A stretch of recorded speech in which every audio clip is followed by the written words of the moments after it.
Estás viendo Infinito. Abre tu mente. Esto es Infinito Esotérico y Oculto. Infinito. Señal del nuevo milenio.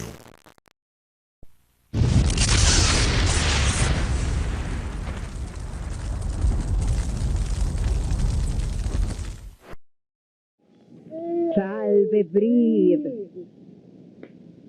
Se afirmó que la brujería medieval fue en realidad una versión de antiguas ceremonias paganas en las que las plantas psicoactivas pueden haber tenido un papel fundamental. Ven y únete a nuestro rito. Ven, Brid.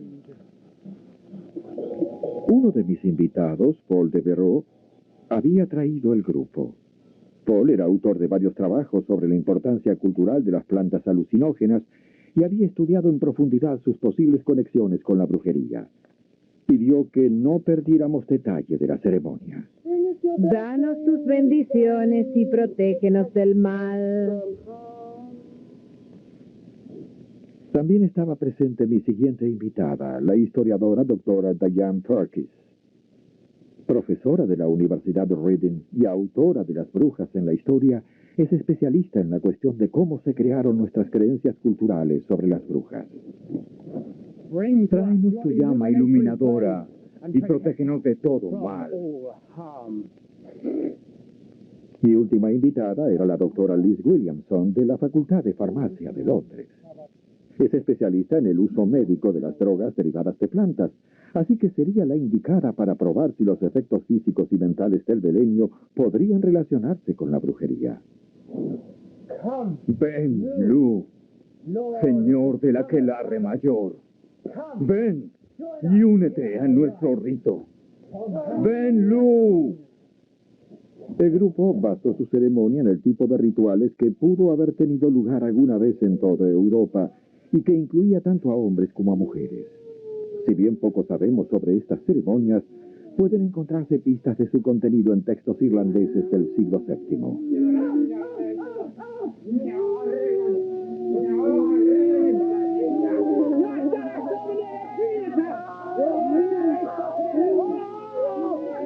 ¡Hacia el cielo! ¡Hacia el cielo! ¡Hacia el cielo! ¡Hacia el cielo! Paul de Verreau pensaba que estos ritos paganos recreados sugerían evidencia para el uso de plantas que pueden alterar la mente. Bien, lo que hemos estado viendo aquí es toda una conjunción de técnicas que inducen al trance. Vemos el uso de incienso y es casi seguro que en varios periodos el incienso habría sido psicoactivo. Bien podría haber sido beleño. Vimos usar el palo de la escoba para ahuyentar los espíritus, limpiar la atmósfera, y existe una escuela del pensamiento que sugiere que el mango de la escoba era usado por las brujas para aplicar un ungüento que contenía beleño y otras solanáceas en los tejidos vaginales, por ejemplo, para una absorción rápida por la piel. Podríamos observar al día siguiente los efectos reales del beleño. Pero en la primera noche comencé a vislumbrar el misterio de las relaciones de esta planta con lo sobrenatural. Brujas que vuelan en escobas, que poseen gatos negros y se someten a la adoración demoníaca y a orgías satánicas. Estas imágenes están profundamente arraigadas en el folclore europeo y aún puede vérselas en filmes, libros y televisión. Pero es difícil llegar a la verdad que ocultan esas imágenes. Los cuentos de brujas que dicen poseer poderes sobrenaturales provienen de los juicios de la Iglesia hacia el fin de la Edad Media. Las descripciones de vuelos, transformación de animales y danzas con el diablo provienen de confesiones a menudo extraídas bajo tortura durante estas casas de brujas. Con todo, se sugirió que detrás de esta imaginería satánica se ocultaban mujeres sabias que conocían sobre hierbas y pociones, incluso que practicaban una antigua religión pagana. También se ha sugerido que el origen real de sus poderes era el uso de plantas alucinógenas como el beleño, que creaban experiencias como la del vuelo y el logro de poder espiritual.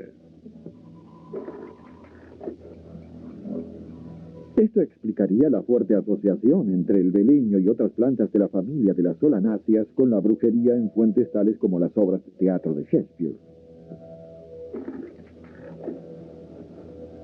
La pregunta es entonces, ¿podrían explicarse las conocidas imágenes de brujería mediante la experiencia de ingerir beleño? ¿O son estas imágenes una simple invención de la Iglesia para demonizar las creencias no cristianas? Estábamos por conocer a nuestros voluntarios que tomarían el beleño durante el experimento, pero primero solicité a mis invitados sus conceptos iniciales. Bien, considero que es probable que el beleño fuera usado por las brujas y la gente que precedió a las brujas. Los viajeros nocturnos del norte de Europa es una vieja tradición anterior a estas brujas de las que hablamos. Es así que tomamos cosas tales como la tradición escandinava del jinete de lo oscuro, un jinete de la noche, la persona que llevaba pociones mágicas y volaba en la noche perdiéndose en la oscuridad. Así que está bien establecido que este tipo de cosas sucedían. Pero Dayan, nuestra historiadora, opinaba que el beleño no tenía que ver en esto, dado que no había mujeres sabias expertas en pociones de hierbas. En realidad, las brujas de la imaginería popular nunca existieron. Pienso que las brujas eran viejas comunes y corrientes, raleadas por sus vecinos a menudo porque eran pobres y mendigaban comida o dinero. Las brujas que imaginamos no existieron en la época de las persecuciones.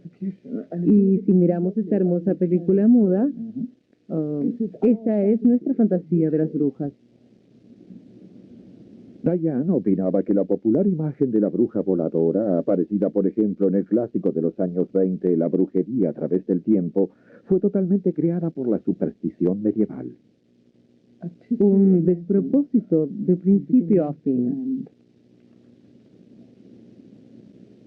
¿Qué pensaba nuestra experta en drogas provenientes de plantas sobre el beleño y la brujería? El beleño tiene una larga y honorable historia como planta medicinal y no sabemos mucho de ella. Sabemos que contiene alcaloides, conocemos sus efectos y en realidad en dosis altas causan alucinaciones, delirios, pérdida de la coordinación y luego amnesia. Así que esto se compadece con los mitos de gente que siente que vuela. Claro que el vuelo no es real, así que nada sugiere que no hayan usado beleño. Lo que no alcanzo a entender es por qué la gente tomaba sustancias para tener alucinaciones. Bien, hay dos buenas respuestas a eso. En todas partes la gente siempre lo ha hecho. Buscan tener visiones y hacen hasta lo más ridículo. Ayunan, se flagelan, se sientan en lugares oscuros por años y años y toman tóxicos y sustancias que les ayudan a alcanzar un mundo de visiones. Y en el contexto sociológico de, si se quiere, la bruja medieval, tenemos gente viviendo vidas muy incómodas, difíciles, y esta era la manera de ir al cine, si se quiere, un escape de esa desolación hacia el más allá mágico, un mundo imaginario. En todas partes lo han hecho y todavía lo siguen haciendo. ¿Pero tratarían de hacerlo con palos de escobas? Paul se refería a la sorprendente revelación de que los palos de escoba se usaban para aplicar ungüentos alucinógenos en los genitales. ¿Pensaría Liz que es posible absorber los químicos del beleño de esta forma? La mayoría de los ungüentos penetran por la piel y usamos mucho este sistema de transmisión por la piel por la terapia de los parches, para reemplazo de hormonas. Parches de nicotina, se usan uno de los alcaloides trópicos, la iosina, conocida como escopolamina en Estados Unidos, como una droga que se aplica en la piel como un parche, donde se confunde con ella y tiene un efecto prolongado. Acepto totalmente que las sustancias psicotrópicas pueden ser absorbidas a través de ungüentos. Acepto totalmente que pueda usarse un palo de escoba para aplicarlos en la mucosa vaginal. El hecho que pueda hacerse no significa que la gente lo haya hecho. Pienso que es mucho más probable que la imagen de la bruja voladora tuviera mucho más que ver con las ideas del catolicismo y el protestantismo medievales sobre qué hacían los demonios.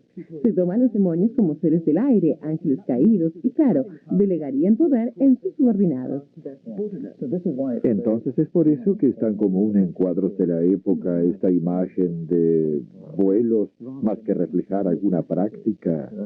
Absolutamente. Pienso que en este caso, ese tipo de imágenes que tenemos, mientras no son reales al pie de la letra y son algo románticas, deben tener algo que ver con los alcaloides trópicos que crean esta impresión de que el espíritu abandona el cuerpo, volando fuera del cuerpo. Y así sabemos que estas sustancias, como el veneno, lo pueden provocar. ¿Existía alguna evidencia para sustentar la opinión de Paul desde un médico del siglo XVI hasta el Papa, que registra que un ungüento obtenido de 2 personas acusadas de brujería en efecto inducían al estado de trance? Pero Dayan pensaba que las confesiones de vuelos obtenidas por la Inquisición eran casi siempre inventadas. Si un inquisidor te dice por cuánto vendería su alma, uno buscaría en su mente y pensaría por cuánto vendería mi alma, si me obligaran a responder porque el otro está sosteniendo un hierro candente. Y si uno busca en la mente, va a decir cosas que sean importantes para el entorno. El hierro caliente aclara los pensamientos, sí. Exacto, en ese sentido concuerdo en que puede haber una base folclórica en algunos elementos de la confesión, pero es del todo diferente opinar que la confesión es la narración de una experiencia inducida por drogas.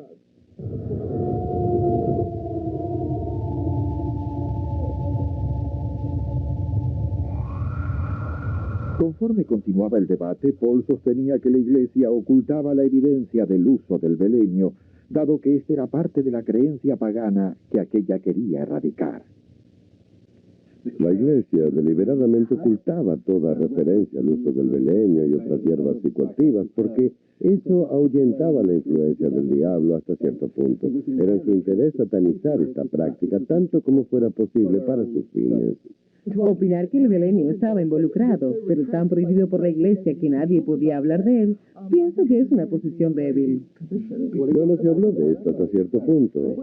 Se habló respecto de las hierbas, pero no se habló respecto de las brujas. Usaban beleño todo el tiempo porque era una droga de uso común como ungüento por ser tan venenosa.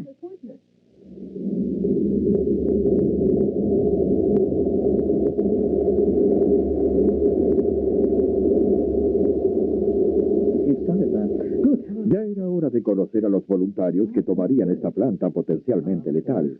Teníamos suerte de contar con una de las pocas personas que experimentó con belenio en este siglo, Paul Rousseau. Se interesó en ella luego de probar otras plantas de la familia de las solanáceas que crecen en su Sudáfrica natal. He probado el beleño y algunas otras plantas de la misma familia varias veces. La considero una planta muy tóxica y peligrosa, pero interesante. Algunas de las experiencias memorables que tuve incluyeron licantropía. Era la sensación de volverme un animal, vistas aéreas y la sensación de volar por el aire, viendo cosas desde arriba, distorsiones bizarras del tiempo. El tiempo se lentifica o acelera, y también en sueños muy vívidos. ¿Cómo funciona la sensación de transformarse en animal? ¿Cuál es la sensación? Me tomó por sorpresa, no era algo que yo estuviera esperando. De repente tenía la sensación de que mi mano se había convertido en una pata, las uñas habían crecido, ya eran como garras. Tenía la clara sensación de una gran mandíbula. Mi mandíbula era muy grande y pesada, tenía dientes grandes, sentía como si quisiera destrozar y rasgar cosas. Y también me pasó que quería bajar en 4 patas y estar bien cerca del piso. ¿Y lo de volar cómo es? Es muy placentero comparado con una experiencia animal. Es análogo a estar en un globo aerostático y moverse a través de un paisaje mirando hacia abajo. Es un vuelo muy plácido, sin sobresaltos. No es ni rápido ni lento. Es un escurrirse muy cómodo y lindo. Nuestro segundo voluntario era Jim Boy, australiano. Dado que la planta en su estado natural siempre es venenosa, le explicamos nuestras medidas de seguridad en detalle. También le advertimos sobre los efectos colaterales que debíamos esperar. Bien, Jim, ya conociste a toda la gente de esta mesa y pienso que todos estamos deseando preguntarte cuál es tu motivación para probar algo que es displacentero y, claro, potencialmente venenoso. Soy periodista y hace poco escribí una historia sobre un monje vudú que recorrió Inglaterra para realizar rituales de magia negra que incluyeron personas que entraban a estados de posesión. Eso despertó mi interés. Eso, combinado con el espíritu de aventura científica y realizar este tipo de cosas con un experimento controlado, era una combinación para la que pensé me ofrecería. Lo único que restaba era preguntar a mis invitados qué pruebas realizarían mientras los voluntarios estuvieran bajo la influencia del belenio. Vamos a observar el flujo sanguíneo para ver si hay algún indicativo de que puede incrementarse el flujo sanguíneo genital, lo que explicaría su uso en ceremonias eróticas. Observaremos la dilatación pupilar del ojo para ver si puede fundamentar una supuesta visión nocturna agudizada y analizaremos su equilibrio para ver si registra alguna alteración que pueda justificar la sensación de volar. Quiero hablarles antes sobre cuál es su idea de la brujería. ¿Qué piensan que sean las brujas? ¿Qué saben sobre la brujería moderna temprana? Apuesto a que sus experiencias van a reflejar todo lo que saben. Paul, ¿qué dices? Querría oír sus relatos subjetivos, lo que les ha sucedido. En particular, estaré interesado en el vuelo, en la cuestión del vuelo, porque sostengo que si bien tienes razón respecto a que las apariciones reales que suceden en las alucinaciones están influidas por la cultura, la sensación básica de vuelo espiritual es multicultural. Le sucede a cualquiera, en cualquier parte del mundo o época, a quien tome este tipo de sustancias. En sobredosis, el beleño es muy tóxico. Puede llevar a dificultades en orinar, calores, delirio, convulsiones, incluso coma e inclusive la muerte.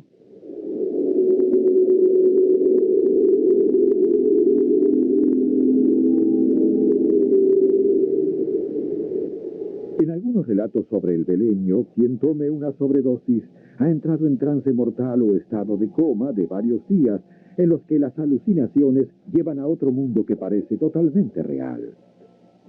¿Qué sucedería cuando los voluntarios tomaran el beleño?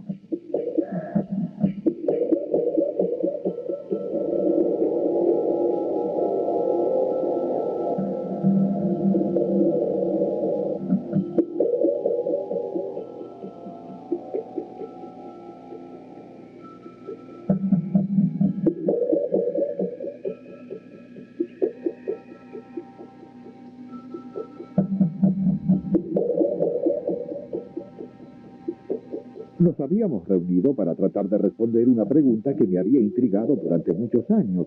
¿Cuáles son los efectos alucinógenos del beleño? ¿Y podrían ser la explicación sobre el poder mágico de las brujas para volar, encontrarse con espíritus y convertirse en animales? Día 2. Los voluntarios que tomarían el beleño fueron sometidos a una serie de pruebas iniciales. Más tarde buscaríamos signos que indicaran que las sustancias estaban haciendo efecto, tales como aceleración de los latidos, temperatura más alta y mayor flujo sanguíneo, dilatación de pupilas, sequedad de boca y gran sedación.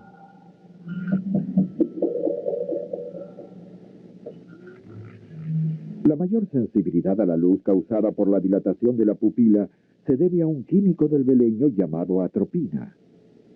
Para investigar su teoría de que esto podía explicar la visión nocturna de las brujas, Liz usaba un pupilómetro que toma imágenes del ojo. En tanto, Diane trataba de descubrir qué sabían Paul y Jean sobre brujerías.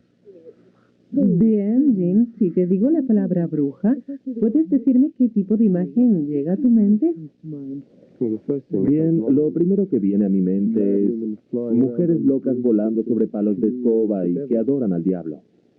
Gracias al siguiente test de Liz, obtuvimos una imagen láser que explora la piel y produce un esquema codificado de colores. Las áreas blancas y rojas representan zonas de mayor flujo sanguíneo y las verdes y azules las de menor flujo. Se sabe que el aumento del calor corporal y flujo sanguíneo hacia la piel produce sueños eróticos. Los posibles cambios en el flujo sanguíneo pueden justificar algunas historias de brujas que se refieren en especial a fantasías eróticas y el hecho de que podían bailar desnudas. Podría deberse a una mayor temperatura y a una aceleración en los latidos. En las pruebas de Liz sobre coordinación se usó una máquina que detecta cómo el cuerpo corrige sus movimientos para mantener el equilibrio. En ese momento los valores que arrojaba Jean eran normales, un patrón al azar de movimientos en todas direcciones. Paul, si te digo la palabra bruja, ¿qué tipo de imagen acude a tu mente? Dado que desgraciadamente vi el mago de Oz a una edad en que era un niño muy impresionable, veo una mujer horrible con una nariz grande y granos en su nariz, sombrero negro en punta, cosas como esas. El interrogatorio de Diane reveló que Paul leyó mucho sobre brujería y estaba al tanto de los informes históricos sobre brujas en trance. Estoy seguro de que las brujas no volaban, que estaban convencidas de que solo yacían sobre el piso. Y teníamos observadores que tomaban notas y les decían a las brujas, no era que volaran, han estado tendidas aquí durante estos días. Tenían una especie de conocimiento de que era un viaje mental. Hacia la media tarde, nuestros voluntarios estaban listos para consumir el belenio. Por cuestiones de seguridad, tomarían una dosis inicial, seguida más tarde por una segunda si todo marchaba bien. El belenio había sido preparado como un brebaje. El dosaje había sido calculado científicamente y era deliberadamente bajo. Si se lo toma en mayor cantidad, el belenio es un veneno mortífero. Un doctor especializado en casos de envenenamiento estaría cerca en todo momento. Para Paul era un momento de tensión. Una experiencia con la datura, una planta que contiene los mismos químicos que el belenio, lo llevaron al hospital. Habíamos dicho a Jean que síntomas debía informar al médico de inmediato. Estamos midiendo una dosis estándar para tener una idea del contenido que debería ser suficiente para obtener un vuelo a través del aire. Huele muy agradable, casi como miel. Es sabrosa. Así es eso. Estamos en camino. Chin, chin. No.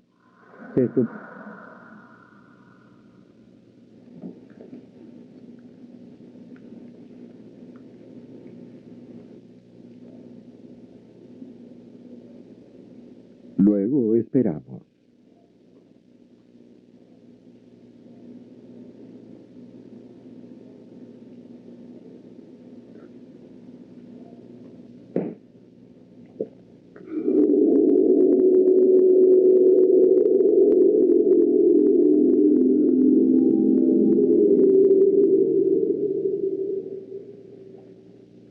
Media hora más tarde, llegaron los primeros síntomas de cambios físicos.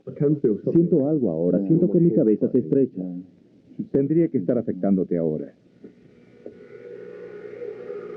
Sí, siento mi cerebro un poco más ajustado de lo que debería, como si me diera un talle más para mi cabeza. ¿Notas eso también? Sí, siento una sensación diferente. ¿Lo sientes realmente? Se siente como si cambiara la presión en la cabeza. Es el primer signo de que está comenzando a afectarte. Algo está empezando a hacer efecto. Supongo que estoy más alerta sobre lo que me rodea. Siento como que se me traba la lengua, siento vértigo, estoy ruborizado y siento mucho calor en mi piel. Me parece que pierdo la memoria y la concentración, así que no puedo concentrarme mucho en cosas que no sean realmente placenteras.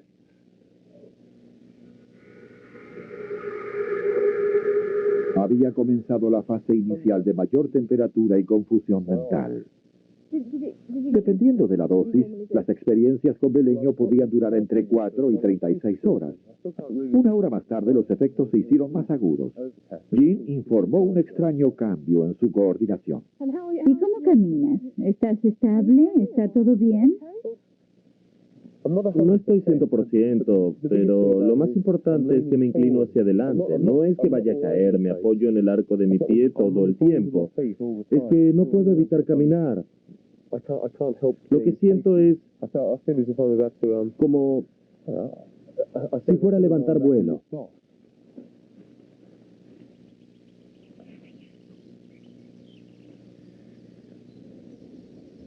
Los informes sugirieron que seguiría una creciente sedación, la propiedad inductiva del trance del belenio. Si bien era aún temprano, Paul comenzó a mostrar signos de somnolencia. Siento principalmente los efectos farmacológicos, la sequedad en la boca. Muy dormido y relajado, un poco de somnolencia, y mi visión está más aguda, mis ojos muy sensibles a la luz. Una experiencia término medio, diría. 3 horas transcurrieron. Comenzamos el debate sobre la ingesta de la segunda dosis, pero dado que Liz estaba rehaciendo su prueba de flujo de sangre, realizó un descubrimiento preocupante sobre los latidos de Jim. Tu pulso se elevó a 110. Es muy alto, sobre todo para alguien que está acostado. Es considerablemente más alto que cuando comenzamos. Los efectos del beleño se incrementaban. La planta hacía que Jim se sintiera relajado y sedado, pero al mismo tiempo elevaba demasiado sus latidos como para estar cómodo. Nuestro médico especialista nos dijo que en modo alguno debía consumirse la segunda dosis de beleño. Sin embargo, Jim fue llevado para realizarle las pruebas sobre los efectos de la planta. Ahora estamos viendo tu exploración del torrente sanguíneo. Es muy diferente del anterior.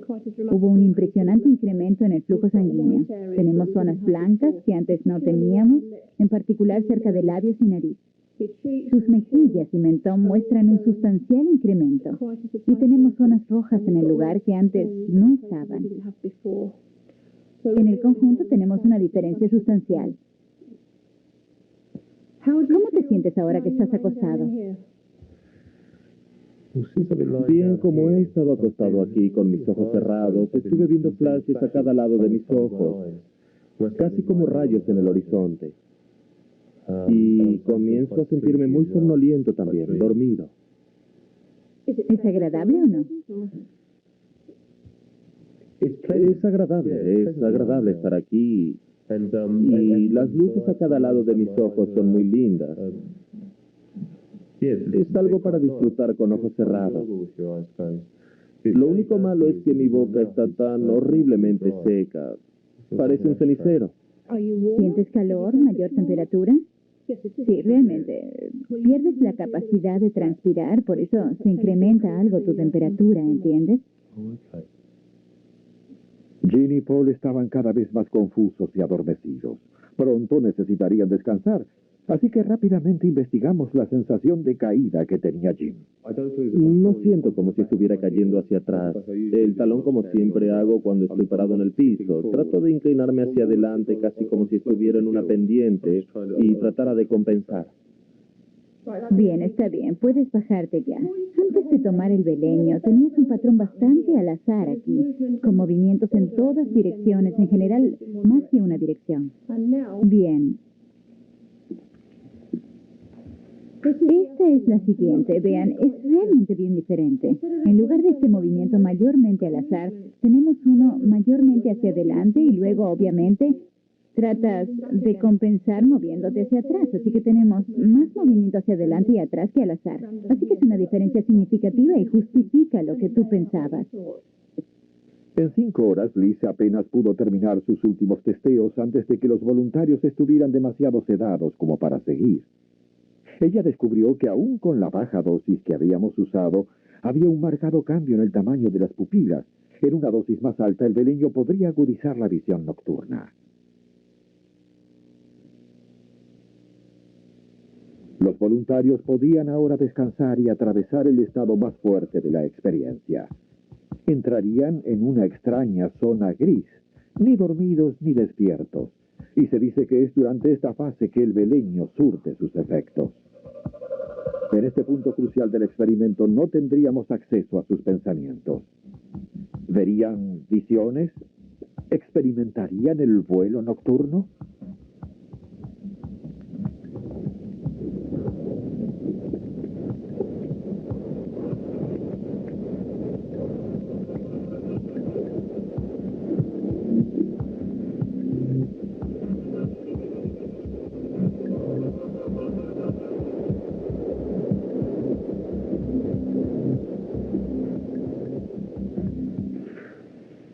Fue con mucha ansiedad que Paul y Diane levantaron a nuestros voluntarios.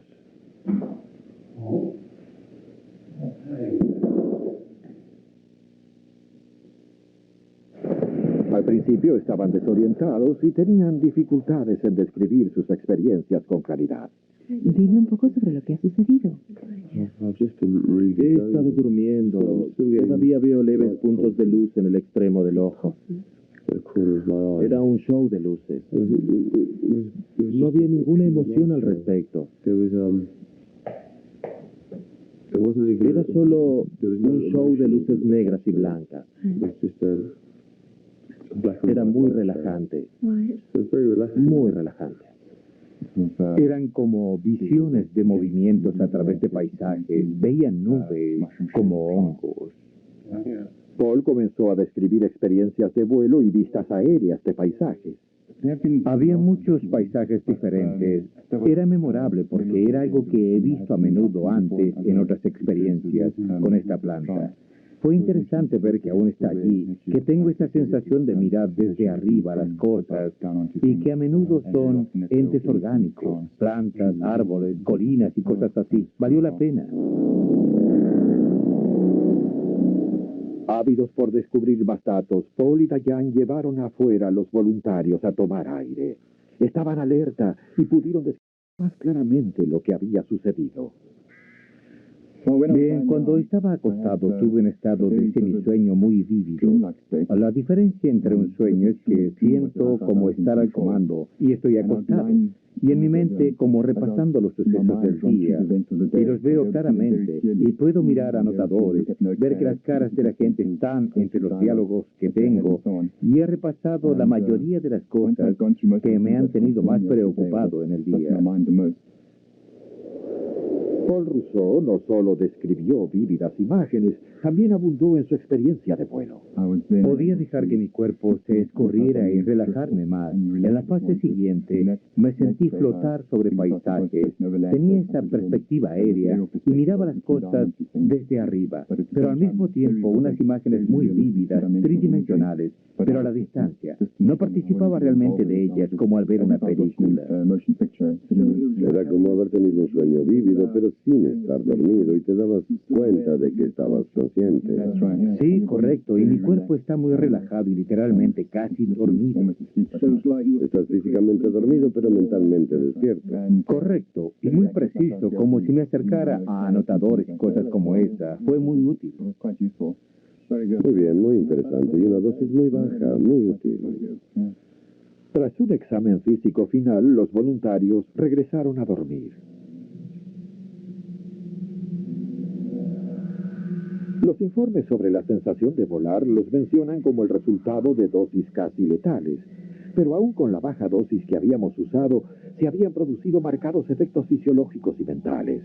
¿Qué más podrían decirnos los voluntarios al día siguiente? ¿Era realmente cierto que las brujas habrían arriesgado sus vidas en pos de las potentes visiones otorgadas por el beleño?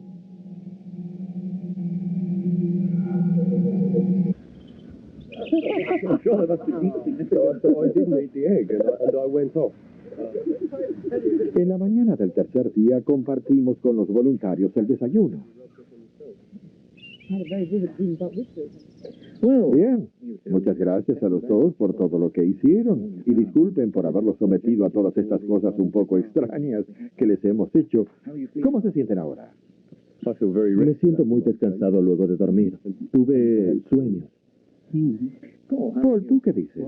Esta mañana cuando me levanté, mis pupilas aún estaban muy dilatadas, mucho más que ayer, y eso me tomó por sorpresa. Tuve un sueño muy profundo y pacífico.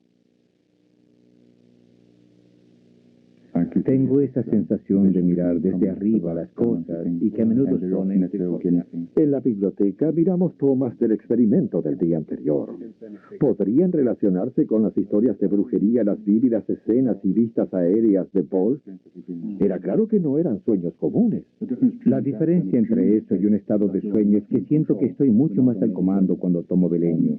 No sentí como si hubiera estado en una montaña rusa. Las imágenes solo estaban a mi alrededor. Cuando pensaba algo se hacía más real pero muy vívido y podía verlo. Es diferente a los sueños. Es como estar despierto mientras duermes. ¿Y ves cosas nuevas cuando buscas cosas nuevas y mientras, como si fuera sobre tu experiencia, te das cuenta de sus diferentes aspectos? Sí, así es como funciona. A veces uno ve cosas que espera ver, sobre las que está pensando, pero otras veces a uno lo toman por sorpresa. A veces hay cosas que uno no espera ver, de repente las ve. Pienso que es la recompensa a una experiencia como esta, ver lo inesperado, algo nuevo y diferente. Paul, este es un tipo de estado interesante de semivigilia, ¿no? Sí, es típico de los estados de trance y visiones, y también lo que dijiste sobre lo original de algunas de las escenas que ves o las imágenes que ves. No parecen venir de tu memoria, parecen tener una característica autónoma, muy diferente de los sueños normales, y tus recuerdos y reflexiones y todo eso. Liz, ¿qué hay detrás de este tipo de semivigilia, este estado de semisueño? Estas plantas son bien conocidas por inducir este tipo de entresueño. El beleño se usaba como ayuda en los partos cuando puede ser una buena idea no saber qué pasa. Y los químicos, los alcaloides que contienen, se sabe que interrumpen la transmisión nerviosa, así que es muy posible, es algo razonable de hallar. Sí, yo estaba soñando. ¿Cómo había interpretado Jean este poco frecuente estado donde el cuerpo duerme pero la mente está muy activa? ¿Había sido perturbador? No fue desagradable. Era algo diferente de lo que experimenté hasta ahora. Era una frontera borrosa. Era casi una superficie sobre la que nunca había pisado. Así que mirando el video, estoy confundido, pero creo que era porque no sabía bien cómo controlar ese estado en el que estaba en ese momento. Pero no era para asustarse. ¿Qué conclusiones sacaron mis invitados de nuestro experimento? Además de la visión nocturna agudizada y la mayor circulación sanguínea que podría justificar los cuentos eróticos en brujería, Liz juzgó que había encontrado una base física para las experiencias de vuelo. En lugar de tener una amplitud de variación en la presión, en gente que trata de mantener el equilibrio luego de algo, tuvimos un movimiento levemente diferente en el que el sujeto se movía hacia adelante y atrás en lugar de hacerlo al azar, meciéndose. Y realmente me sorprendió.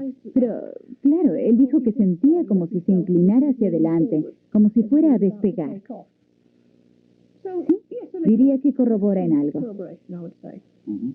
No nos sorprendía que Paul considerara que esto respaldaba su argumento a favor de una relación entre el beleño y los cuentos históricos de brujas. Los voluntarios solo tomaron dosis pequeñas, pero vimos claros indicios de visiones que tenían la vividez de videoclip. Había escenas exóticas, una sensación de vuelo aéreo, de perspectivas aéreas, de algunas de las escenas observadas. Hubo indicios con estas dosis pequeñas del tipo de efectos subjetivos que tomamos de la literatura, y los informes de la literatura y a través de los siglos. Pero, sin embargo, Diane no estaba convencida. lo que Paul acaba de decir es muy interesante, y es un resumen muy interesante. Habló sobre paisajes exóticos y sobre vuelos aéreos, y ambos concuerdan muy bien con cierto conocimiento sobre la brujería europea. El problema es que solo Paul experimentó esas cosas, y pienso que eso sugiere que la interpretación de la droga en él está influida por su gran conocimiento de la brujería europea y el chamanismo. Pienso que ve lo que espera ver. Jean, que sabía mucho menos al respecto, no vio tanto. Pienso que no podemos concluir de esto, que esta droga sea la base de la brujería europea.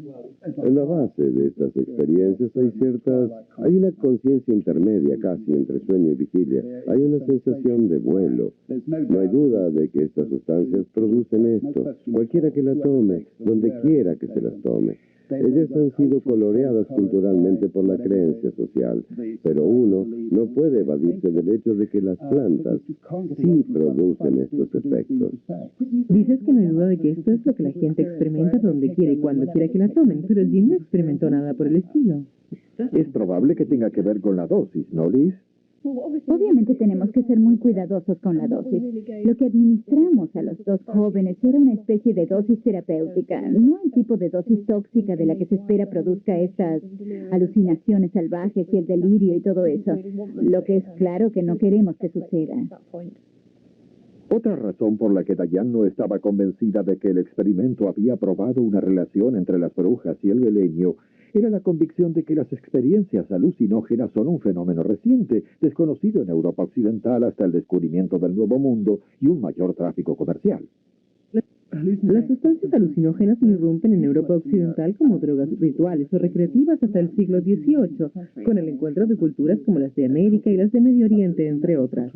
Las sustancias alucinógenas suscitan hostilidad en la cultura occidental, y una de las razones es porque se las asocia con otras culturas distintas de la nuestra. Por otro lado, a nadie le importa si uno se emborracha, porque el alcohol ha sido parte del paisaje europeo occidental por cientos de años. Todo lo que dices es verdad durante los últimos 500 años. No estoy tan seguro respecto de la historia anterior. Y claro, la prehistoria de Occidente. Y por su misma naturaleza, no hay documentación escrita al respecto. Opinaría que lejos del momento de las persecuciones por brujería, siendo la declinación de una cultura alucinogénica, esto realmente nos introduce en la era de la cultura alucinógena.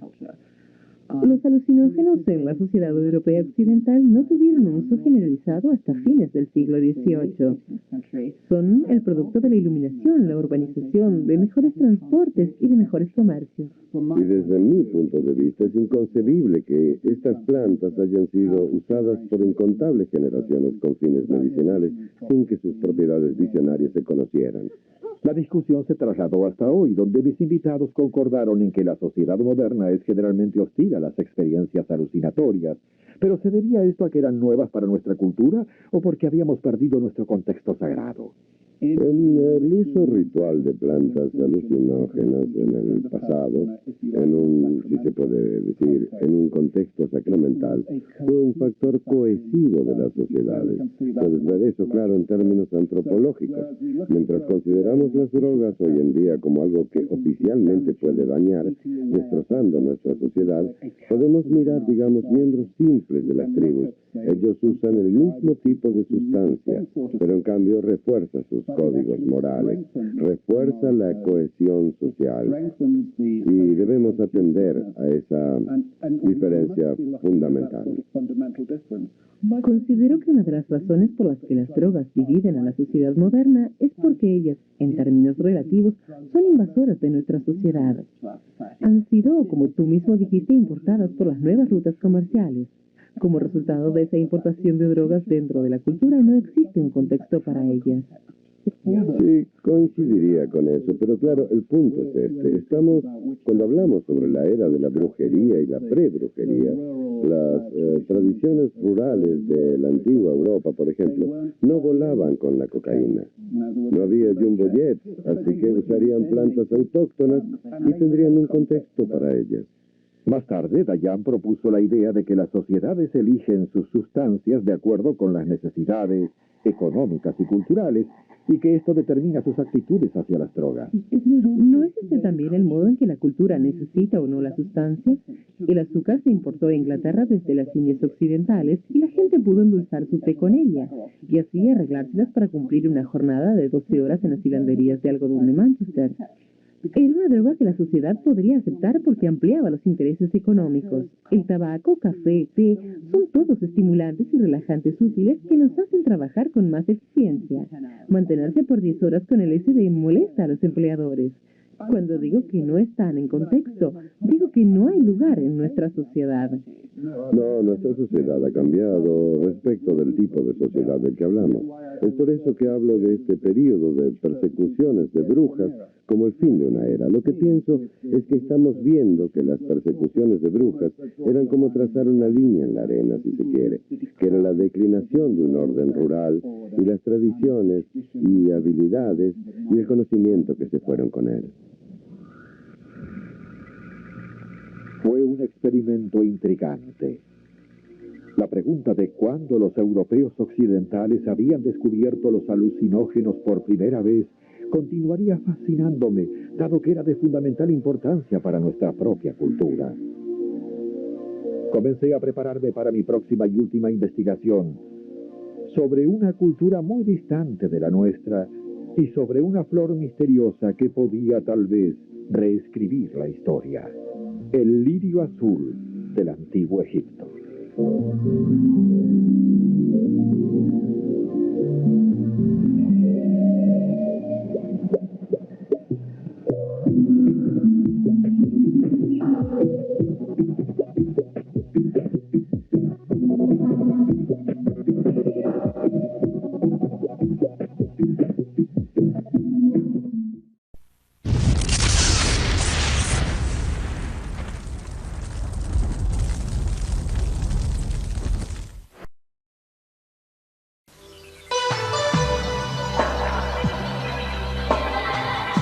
Usted está viendo Infinito.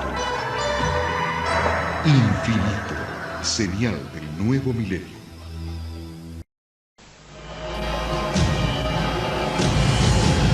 Cada minuto, de cada hora, de cada día, ocurren eventos inexplicables. Incidentes, fenómenos, encuentros, ritos, experimentos. Cada día, cada hora, cada minuto, cada 60 segundos, se revela una vida llena de misterios. Ahora un canal trata de dar luz a todo. Un canal que indaga los misterios del universo. Un canal que se aventura en territorios desconocidos. Un canal que explora las preguntas que definen nuestra existencia. ¿Estamos solos en el universo? ¿Existe la vida después de la muerte? ¿Quién construyó las pirámides? ¿Se puede predecir el futuro? ¿Podemos mover objetos con nuestra mente? ¿Existe el infierno? ¿Se acabará el mundo en el año 2000? ¿Es la historia una gran mentira? Para cada pregunta hay una respuesta, pero ¿hasta dónde estamos dispuestos a llegar para encontrar la verdad? Desde Machu Picchu al Chupacabra, desde los aztecas al zodíaco, desde los extraterrestres a los ángeles. Esto es Infinito, un viaje hacia lo desconocido, una exploración de lo inexplicable. Ningún lugar es muy remoto, ninguna pregunta muy extraña, ningún misterio está fuera de nuestros límites. Escuche lo inesperado, descubra lo oculto, experimente lo desconocido. Infinito, señal del nuevo milenio.